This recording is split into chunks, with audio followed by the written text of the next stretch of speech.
Hello, welcome to the Evangelist Nick Garrett channel. As I work on part 14 of the new Christian history of the church, the storm before the calm, leading up to the Second Ecumenical Council, the First Council of Constantinople, I came across something that I just wanted to share right away. Studying church history is interesting because as a Christian myself, I have no problem believing in the supernatural events of the Bible. Yet when I'm reading my historical sources, I find myself very skeptical because some early historians were mixing history and hagiography, or facts and tradition, or secular and religious. But I came across something today that really blew my mind. It has to do with the mother of Constantine, Helena, who was a very prominent early Christian. I want to read for you an account by an individual named Socrates Scholasticus. He was a 5th century church historian.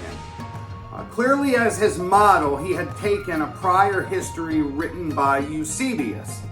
So naturally, we remember Eusebius because this is a character who is at times the hero, and as we will come to learn, quite often the villain. So, can his work be trusted? Well, out of a curiosity regarding this story, I went and looked at some archaeological records and some secular histories to see, and I think you'll be quite baffled at the outcome. Let me start by giving you the account. It comes from Socrates Scholasticus, his Ecclesiastical History of the Church. I am in chapter 27. The emperor's mother Helena, having come to Jerusalem, searches and finds the cross of Christ and builds a church. Helena, the emperor's mother, from whose name, having made Drepanum, once a village, a city, the emperor called it Helenopolis. Being divinely directed by dreams, went to Jerusalem.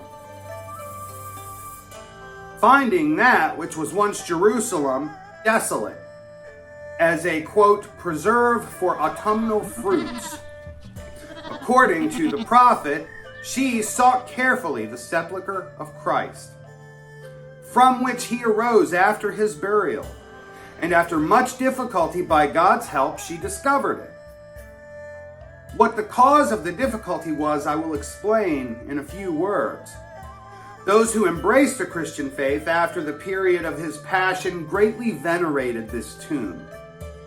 But those who hated Christianity, having covered the spot with a mound of earth, erected on it a temple to Venus, and set up her image, not caring for the memory of the place.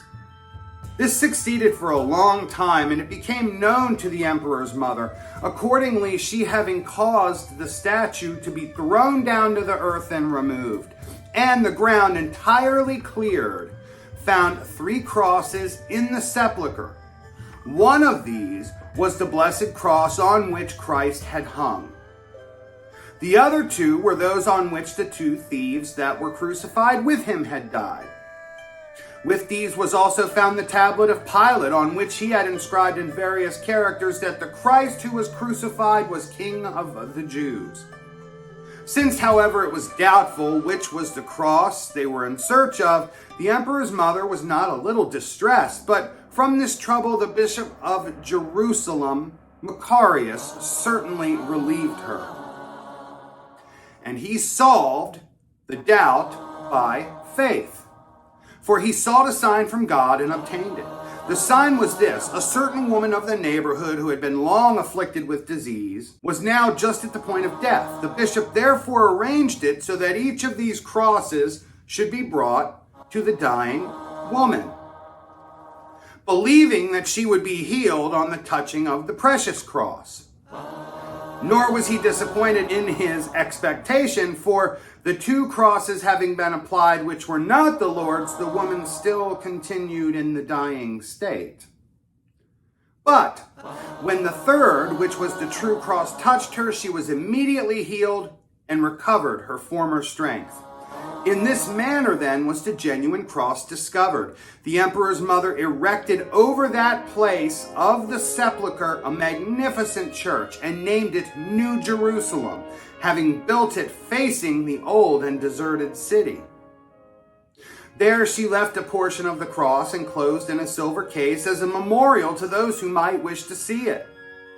The other part she sent to the emperor, who, being persuaded that the city would be perfectly secure where the relic should be preserved, privately enclosed in it his own statue, which stands on a large column of periphery in the forum called Constantine's at Constantinople. I have written this from report indeed, but almost all the inhabitants of Constantinople affirm that it is true. Moreover, the nails with which Christ's hands were fastened to the cross, for his mother, having found these also in the sepulchre, had sent them. Constantine took them, had made them into bridle bits and a helmet, which he used in his military expeditions. The emperor supplied all materials for the construction of the churches and wrote to Mercurius, the bishop, to expedite these edifices. When the emperor's mother had completed the New Jerusalem. Now, let me point out a few things. In the beginning of this, it said that when she got there, she was frustrated to find the area desolate, and a temple to Venus had been placed on top of the Holy Sepulchre by haters of Christians. Well, if you look in secular history, you'll find that in about the 130s, the Emperor Hadrian went through there and rebuilt the city. It had been destroyed in 70 and was largely a wasteland. And it was those haters of Christians in the 130s who built this temple to Venus on this spot that the locals knew very well to be the spot in question where Christ was crucified. I find that interesting. And if you look at maps of the Temple of Venus and its proximity to the wall of the temple, and you look at the crucifixion of Christ and its proximity to the wall of the temple, there is no question that that Temple of Venus was put in the exact right spot. This is not unknown to people of any period. Now, the skeptic in me goes, this is 2,000 years old. How can we know any of this? Well, for Helena, it wasn't 2,000 years. It was the same proximity to the events of Christ as it is for us today to the events of George Washington. If you follow George Washington's Mount Vernon on their Facebook page, you'll notice that they are creating and making new narratives based on archaeological discoveries they're making on an annual basis. They know a lot about things there for this specific reason. Hadrian's history supports this fact. There's more. Constantine was so moved by this idea of the relic being in his helmet as a protection that he had special coins made in 315 AD of this matter to show him in this precise helmet. Pieces of the cross are in his statue. It's also interesting to see this concept of relics. This is not a Christian thing. In fact, Constantine, in the pagan religions of his time, had a belief that if you touched the dead, it gave you certain supernatural powers. It certainly very much was a view of Roman paganism at the time. So it's not surprising to see something like this occur. Where does it stand in the context of biblical history? Well, they fully believed that some of the events surrounding Helena's discovery of the crucifixion site, the Holy Sepulchre, the birthplace in Bethlehem, which it's not like she arbitrarily went there like Lord Carnarvon finding Tutankhamun in the 1920s and just started digging. These places were already well known by locals. The city had been destroyed in 70, but Jerusalem always had populations of Jews and Christians. Later, they would have populations of Muslims. This became a major issue during the Crusades, what to do with the multicultural citizens of Jerusalem. It was always an issue. So I find these facts fascinating. I find them compelling.